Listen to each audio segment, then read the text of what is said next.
one of the first things you did in one of your first days is write a column, an open letter in the Diamondback. I know it also got emailed out to the student ticket list. Where else did that column get emailed out to? I believe it was just the student body to those two bodies that you just mentioned. That I don't think it went out to anybody else. Okay, and what was kind of your thought process in writing that on one of your first days on the job? You know, one of the things is that I admired my first game at Merrill. One of the first games was in Baltimore at the Ravens Stadium against Navy, and then the next game here it was against Florida International. And I really appreciated the student body and the energy that they were putting behind the team and rooting for their classmates.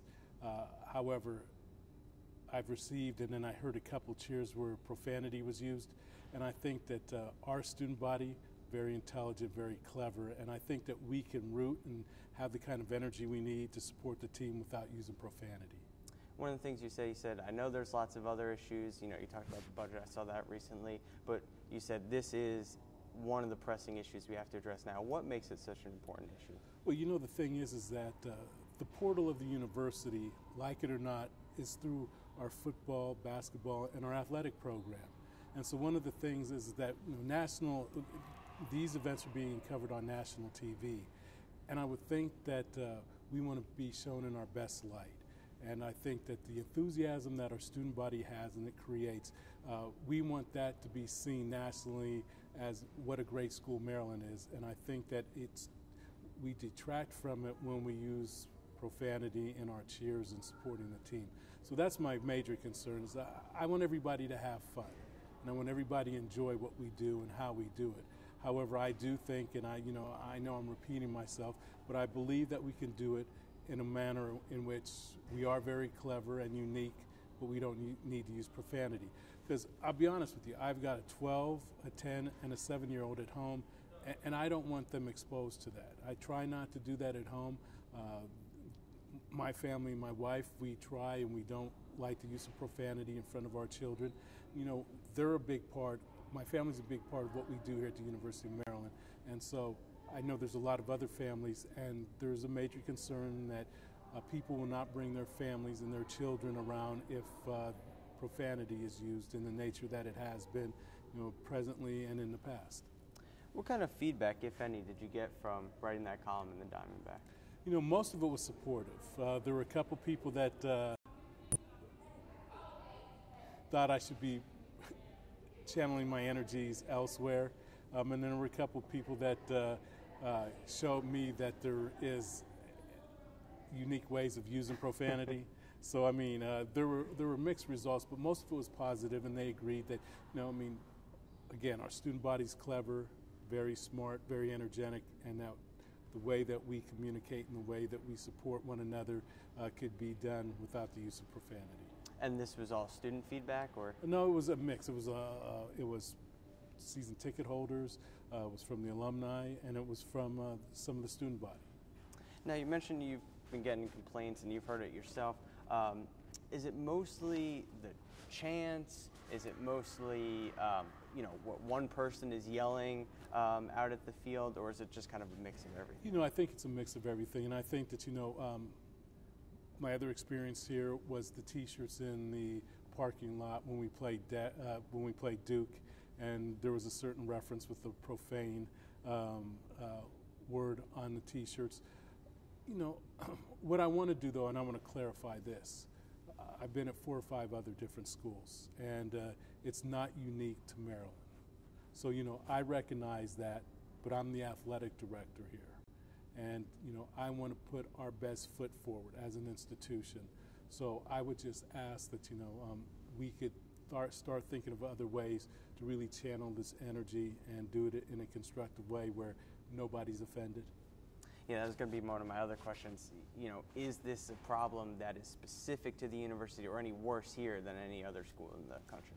You know, it depends on where you are and who you talk to, because I think every school thinks it's unique to them and that it's probably their problem more than other institutions. But I think that it's a nationwide issue that we've been trying to address as an athletic community.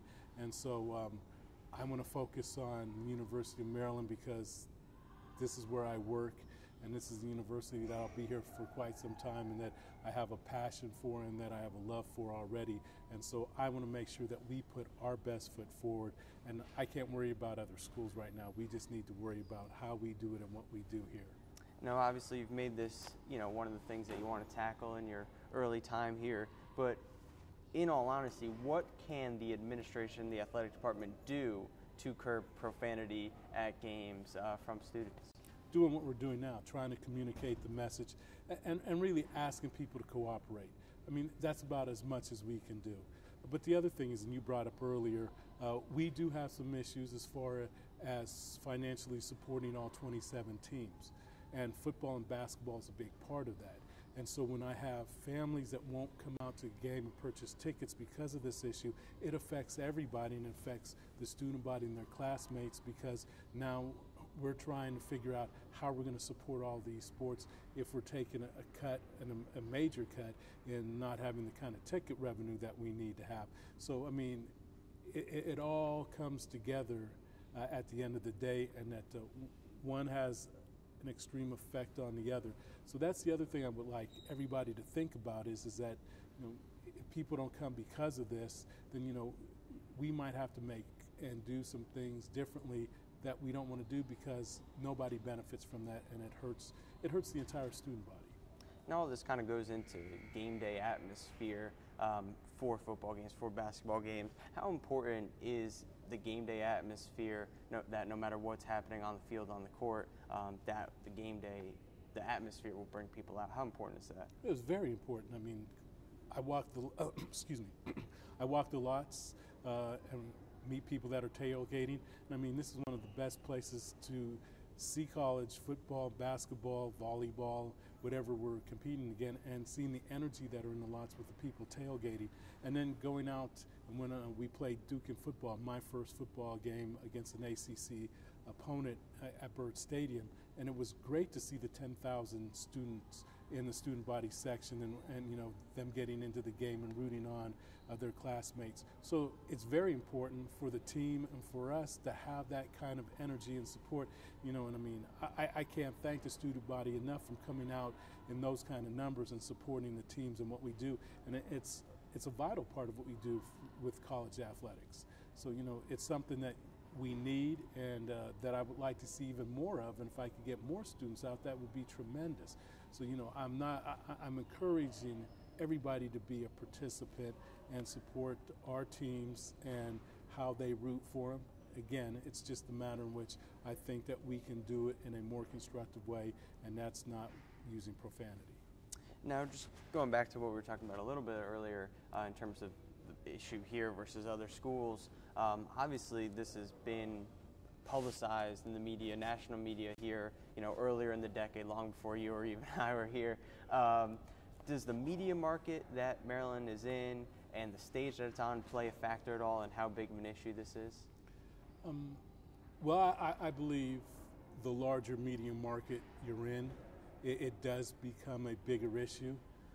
I could tell you when I was in California, both at Stanford and particularly with the Stanford band and the University of California, Berkeley, I mean, there were, I would say, as many media outlets as we have here in Maryland. So sometimes it did become an issue, and I think the larger media market you're in, probably it is made a bigger issue, but I think that it's unique within the country, because if you go up at, I was in Corvallis, Oregon, where you didn't have as large as media market, then it wasn't or wouldn't be as big an issue as it is here. Okay. Have you had any discussions with coaches or players about how, what they feel about the, students and fans' chants? Well, I truly believe our coaches feel the same way that I do.